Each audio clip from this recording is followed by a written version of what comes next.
Trump ने परिवार के खातिर बिगाड़े भारत से रिश्ते। इस देश के लाइसेंस से ही चलती है एआई कंपनियां। डोनाल्ड ट्रंप के चेले नवारों ने फिर उगला जहर। बांग्लादेश को मोहम्मद यूनुस ने किया बर्बाद। भारत ने निकाली पाकिस्तान के दोस्त की हेकड़ी। भूकंप के बाद अफगानिस्तान में हालत खराब। नमस्कार, मेरा नाम है शालिनी और आप देख रहे हैं द न्यूज़ 15। स्वागत है आपका हमारे खास प्रोग्राम दुनिया के हालचाल में। चलिए नजर डालते हैं इन बड़ी खबरों पर विस्तार से। पूर्व अमेरिकी राष्ट्रपति सुरक्षा सलाहकार जेक सुलिवन ने राष्ट्रपति डोनाल्ड ट्रंप पर गंभीर आरोप लगाए हैं।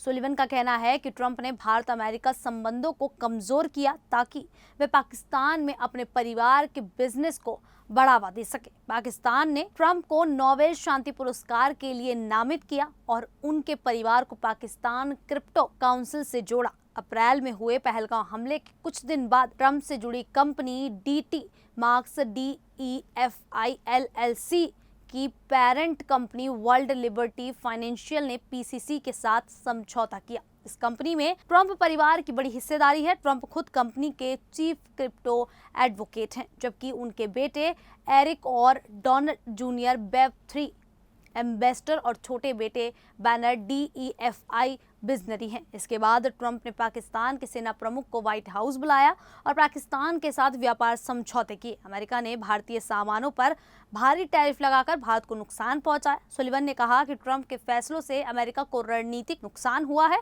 और भारत जैसे मजबूत दोस्त पर इसका बुरा असर पड़ा है। तो वहीं 1980 के दशक में जब इंटरनेट शुरू हुआ तब हर देश को एक डोमेन नेम मिला। छोटे से कैरेबियाई देश एंगुइला को AI डेमोन मिला, जिसे उस समय कोई खास महत्व नहीं मिला। लेकिन अब आर्टिफिशियल इंटेलिजेंस की बढ़ती मांग के चलते AI डोमेन की कीमत बहुत बढ़ गई है। अब दुनिया भर की टेक कंपनियां इस डोमेन को खरीदने के लिए एंगुइला को पैसे देती हैं। इस साल धर्मेश शाह नाम के एक टेक लीडर ने U.AI डोमेन के लिए 5.81 करोड़ खर्च किए। पिछले 5 सालों में AI डोमेन की मांग 10 गुना बढ़ी है।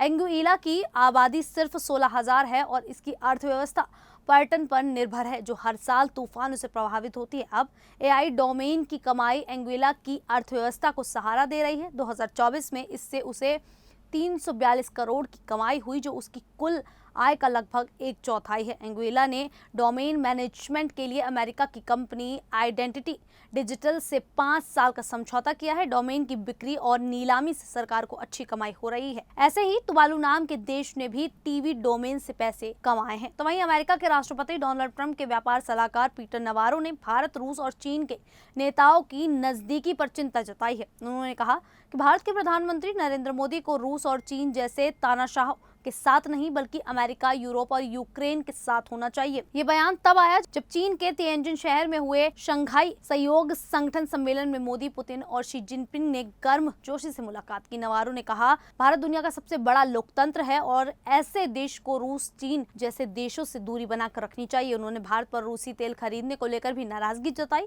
और कहा कि इससे पश्चिमी देशों की नीतियों को झटका लगता है।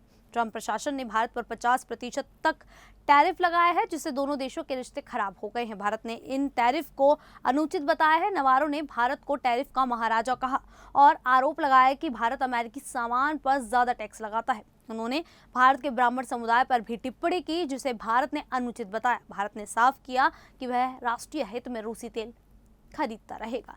तो वहीं बांग्लादेश में हालात तेजी से बिगड़ रहे हैं। अवामी लीग पार्टी ने मोहम्मद यूनुस की अंतरिम सरकार पर गंभीर आरोप लगाए हैं। पार्टी का कहना है कि देश इस्लामिक कट्टरपंथी, अल्पसंख्यकों पर हमले, बेरोजगारी और आर्थिक संकट की वजह से बर्बादी की कगार पर है। अवामी लीग की रिपोर्ट के मुताबिक 2025 की शुरुआत से अब तक हिंदुओं और ईसाइयों पर 40 से ज्यादा हमले हुए हैं। मंदिरों और चर्चों को नुकसान पहुंचाया गया है। पिछले 1 साल में 15 इस्लामी चरमपंथी हमले भी हुए।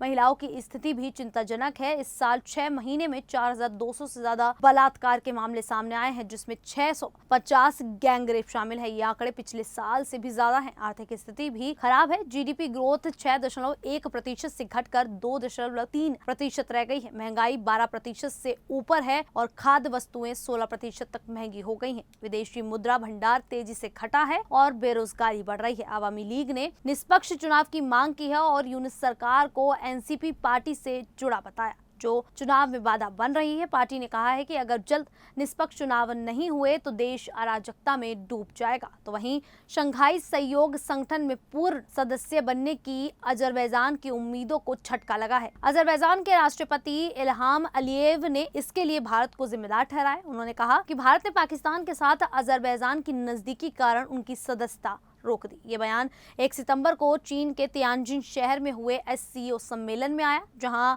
अलीयेव ने पाकिस्तान के प्रधानमंत्री शहबाज शरीफ से मुलाकात की। अलीयेव ने कहा, भारत हमारी SCO सदस्यता में बार बार अड़चन डाल रहा है क्योंकि हम पाकिस्तान के साथ मजबूत रिश्ते बनाए हुए हैं।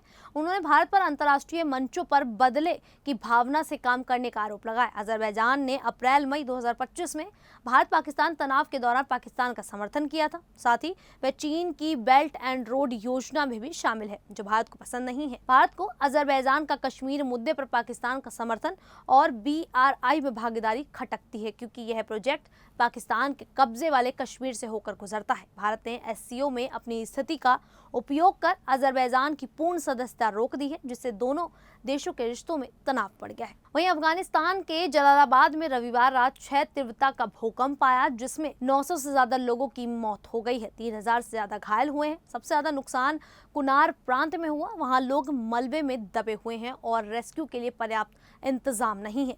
एक स्थानीय निवासी सादिकुल्लाह ने बताया कि वह सिर्फ अपने 3 बच्चों को बचा सके। उनकी पत्नी और 2 बेटों की मौत हो गई। अस्पतालों में डॉक्टर और दवाओं की भारी कमी है। लोग डर में हैं कि कहीं फिर भूकंप न आ जाए। तालिबान प्रशासन ने अंतर्राष्ट्रीय मदद मांगी है। कई देशों ने सहायता भेजी है। भारत ने काबुल में 1000 टेंट भेजे और 15 टन खाद्य सामग्री भी दी है। ब्रिटेन ने 13.5 लाख डॉलर की मदद UN और रेड क्रॉस को दी है। संयुक्त अरब अमीरात, चीन, पाकिस्तान, स्विट्जरलैंड और संयुक्त राष्ट्र ने भी सहायता देने की घोषणा की है। भूकंप से कुछ विशेष अफगान भी प्रभावित हुए हैं, जिन्हें हाल ही में पाकिस्तान से निकाला गया था। संयुक्त राष्ट्र ने कहा है कि पाकिस्तान बिना दस्तावेज वाले अफगानों को जबरन वापस भेज रहा है, जिससे हालात और बिगड़ गए हैं। खैर, अब इस पूरे मुद्दे को लेकर आप लोगों की क्या राय है, आप हमें कमेंट करके जरूर बताइएगा। अभी के लिए इतना ही, फिर हाजिर होंगे ऐसी ही देश और दुनिया से जुड़ी बड़ी खबरों के साथ। तब तक के लिए देखते रहिए द न्यूज़ 15।